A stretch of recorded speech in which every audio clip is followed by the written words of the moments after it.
semuanya, perkenalkan nama saya Mia Girsang. Saya dari Prodi D3 Kebidanan dari kelas B dengan NIM P07124125093. Di sini saya akan menjelaskan sedikit yang saya ketahui tentang pemprosesan peralatan perawatan pada pasien. Nah, yang pertama itu kan apa itu pemprosesan peralatan pada pasien?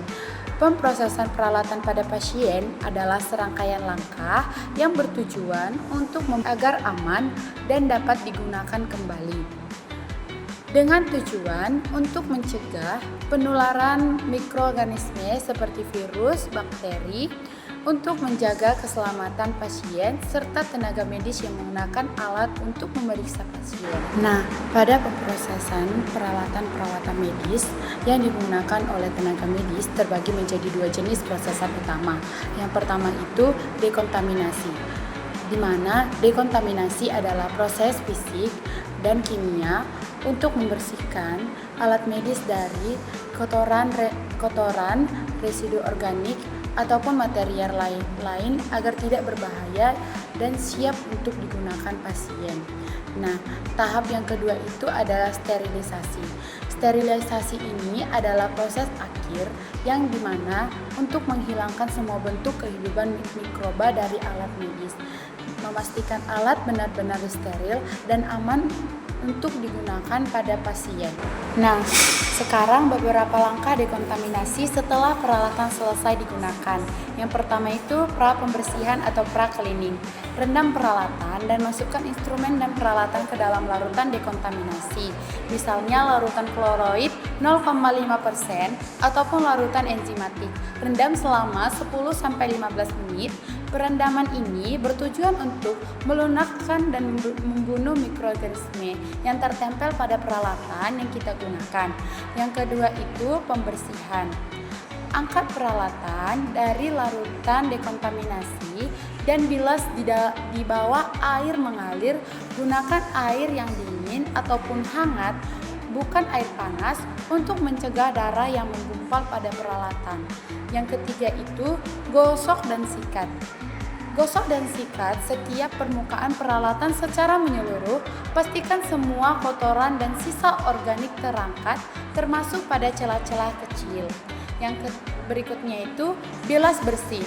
Bilas bersih kembali semua peralatan dengan air mengalir sampai tidak ada sisa sabun yang menempel. Yang berikutnya itu pengeringan. Pengeringan serta pemisahan, mana keringkan peralatan secara menyeluruh menggunakan lap yang bersih dan kering ataupun biarkan kering di rak pengering secara khusus. Selanjutnya itu adalah disinfeksi ataupun sterilisasi, di mana setelah menggunakan dekontaminasi ataupun pembersihan pada alat dapat menggunakan proses sterilisasi, misalnya dengan autoclave ataupun oven di ruangan khusus untuk alat semikritis. Alat ini harus menjalani disinfeksi tingkat tinggi ataupun DTT, bisa dengan direbus ataupun menggunakan bahan kimia tertentu. Untuk alat non-kritis cukup dilakukan disinfeksi tingkat rendah menggunakan alkohol 70% ataupun larutan lainnya. Yang berikutnya itu bagaimana cara penyimpanannya. Simpan peralatan yang sudah bersih dan kering di wadah tertutup dan bersih. Jauhkan dari kontaminasi. Yang terakhir itu buang APD dan cuci tangan dengan sabun dan air yang mengalir. Yang berikutnya itu jenis dan fungsi kantong plastik medis. Yang pertama itu kantong berwarna kuning, berfungsi untuk menampung limbah infeksius dan patologis yang berpotensi menularkan penyakit seperti jarum suntik bekas, sampel darah korban luka, ataupun jaringan tubuh hasil operasi. Yang kedua itu kantong berwarna merah, berfungsi untuk menampung limbah radioaktif seperti tabung bekas ataupun peralatan medis yang terpapar bahan radioaktif. Dan yang ketiga itu kantong berwarna ungu, berfungsi untuk limbah sitotoksis, yaitu sisa-sisa aktivitas kemoterapi, termasuk sisa obat ataupun alat suntik bekas kemoterapi. Dan yang keempat itu kantong berwarna coklat, berfungsi untuk mengelola limbah farmasi dan kimia seperti obat-obat yang kadaluarsa, botol obat bekas ataupun reagen laboratorium.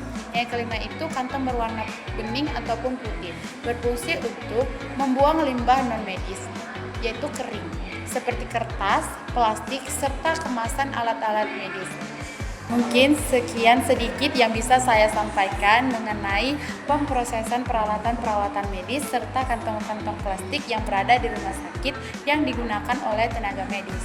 Mungkin sekian sedikit yang bisa saya sampaikan mengenai pemprosesan peralatan perawatan medis serta kantong-kantong plastik yang berada di rumah sakit yang digunakan oleh tenaga medis.